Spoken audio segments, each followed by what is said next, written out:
Welcome to the Nevis newscast for Friday, July 23rd, 2021. I am Fredicia Liebert.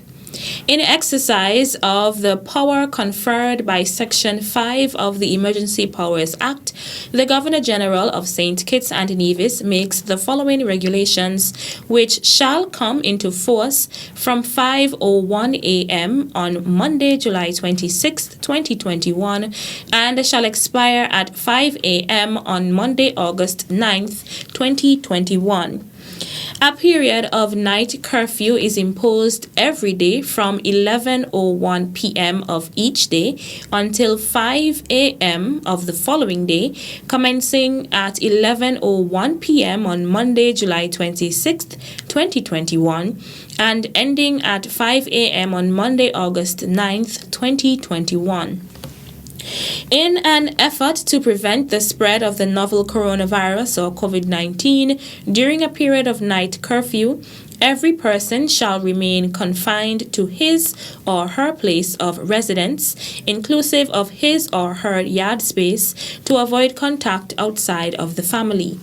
Subject to the provisions of Section 22 of the COVID-19 Prevention and Control Act, a person who contravenes or fails to comply with these regulations shall be liable on summary conviction to a fine not exceeding $5,000 or a term of imprisonment not exceeding 6 months, or to both, and to forfeiture of any goods or money in respect of which the offense has been committed. The operators of early childhood centers are being reminded to adhere to the guidelines for reopening. All educational places of instruction, including preschools, nurseries, daycare centers, may apply to and operate in accordance with the directives of the Ministry of Education, and where applicable shall apply to the Early Childhood Development Unit. Just last week we would have had a report of someone who would have been providing such services inadequately and had to be shut down. So we want to appeal to persons that want to provide services in these areas to contact the early childhood development so that the necessary procedures and processes can be followed and you can provide these services rightfully. Chair of the National COVID-19 Task Force, Abdias Samuel. A non-profit organization is offering its assistance to entities involved in community and social development. The Nevis Community Foundation is dedicated to stimulating private and public philanthropy to meet community needs and promote community self-help in Nevis. Local community groups can receive support from the Nevis Community Foundation, so that the groups that are struggling financially, this group can mobilize funding to help support them with their projects and plans. Dr. Glenville Liebert, Orville Manners, Shalissa Martin Clark, and Andy Liebert are members of the Board of Directors of the Nevis Community Foundation. Glendale Herbert is the chairman of the board. So the Nevis Community Foundation happens to be one of the few global philanthropies that exists in the Eastern Caribbean. The idea of global philanthropy is to be able to do things that that government can't do, and in many instances our government is unable to reach. And we have 21 in our bylaws and our charter. We have 21 beneficiaries that sits under the Nevis Community Foundation, ranging from helping at-risk kids to scholarship funds to putting on someone roof if there's a hurricane or catastrophe, reattaching electricity, on and on and on. On Thursday, July 22nd, the foundation embarked upon a street signage project in partnership with the Nevis Island Administration. The Honorable Spencer Brand has pledged the government's continued support. I want to commend Mr. Herbert and his organization for this initiative and for partnering with the Nevis Island Administration. I also want to appeal to other similar organizations to partner with the NIA to undertake similar projects. It does not necessarily have to be street naming. It can be other initiatives within our various communities. No government anywhere in the world can do it all alone. It takes the private sector, it takes good corporate citizens, and it takes organizations and groups such as the Nevis community foundation to partner with government to ensure that projects like these are implemented. As per the Nevis Community Foundation's website, neviscf.org, the organization provides a structured way to connect philanthropic giving with the needs and aspirations of the community. Residents of Nevis are being invited to submit suggestions for the naming of various streets in their communities. The announcement was made on Thursday, July 22nd by Minister of Physical Planning, the Honorable Spencer Brand, at the start of a project to mount signs identifying streets and key locations in Nevis. From a ministry level, at the moment, we are embarking on a road naming policy that will allow the various communities, community organizations to submit to the planning department various street naming within their various communities.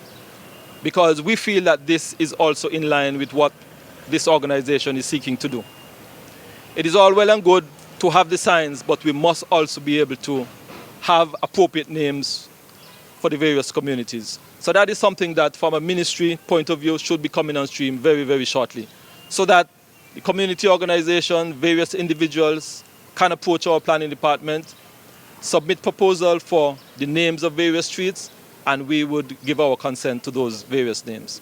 The street signage project is being implemented by the Nevis Community Foundation in collaboration with the Nevis Island Administration. The foundation would have ensured that they would have procured the sign, have them here on the island, and have our Public Works Department have them erected. And this is an initiative that truly warms my heart, that even though in a global pandemic, we are still having good corporate citizens that are willing to partner with our government to execute certain projects.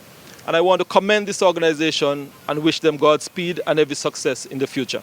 The first phase of the project will see more than 30 street signs being mounted in Charlestown, Gingerland, and Newcastle. The anniversary, the 49th anniversary to be exact, of the Nevis Cooperative Credit Union will be on July the 25th, Sunday, July the 25th. General Manager of the Nevis Cooperative Credit Union, Sidney Newton, speaking ahead of Sunday's observance. Describing the credit union's 49th anniversary as a significant milestone, Newton hinted that preparations had begun for next year's golden anniversary. As we look back and as we consider the journey to 50, we will be coming back to you from now on until that time, bringing you a bit of history, some of our activities, looking at our current situation, plans for the future, and discuss generally what the credit union has done, has accomplished over the years, and where we intend to go over the next 50. The Nevis Cooperative Credit Union is the oldest of 4 credit unions in St. Kitts and Nevis. Prior to its registration on July 25, 1972, the business of the credit union was conducted under the auspices of Civil Service Cooperative Credit Union in 1965, then the Charlestown Cooperative Credit Union from 1966. As I speak of growth, I recall from the statistics that in 1972 there were 40 members. The assets were $4,100. The savings, total shares and savings, was $3,900. Loans were just about $2,000, and the reserves $139. Today, or as at the end of December 2020, we are looking at the Nevis Cooperative Credit Union with an asset base of $157 million, loans of $108 million, savings of $139 million, or reserves in excess of $14 million. The credit union's membership now stands at 8,295. Of that amount, 6,389 are shareholders. While recapping how the credit union was formed, General Manager Sidney Newton shared the names of some of the institution's founders and pioneers. Among those listed was Wilbert Edmund Ingle Blackett, OBE. For more on the credit union's anniversary, visit its website at www.neviscreditunion.com or social media pages for a special anniversary edition of its weekly program, Insight. Insight is every Tuesday at 10 a.m. The following is a notice from the Nevis Water Department. The Nevis Water Department apologizes for the delay in preparation of bills due to the last COVID-19 lockdown in the Federation of St. Kitts and Nevis. The Nevis Water Department is working diligently to have all accounts billed. In light of this, no bills will be mailed for this cycle. Customers are encouraged to visit the billing office to make payments to their accounts. For information regarding your account, contact the Nevis Water Department's billing office by calling 469-5979, sending an email to dept.water@nia.gov.com, or visit Nevis Water Department Facebook page. The Nevis Water Department looks forward to your cooperation and understanding during this time. That's it for this edition of the Nevis Newscast.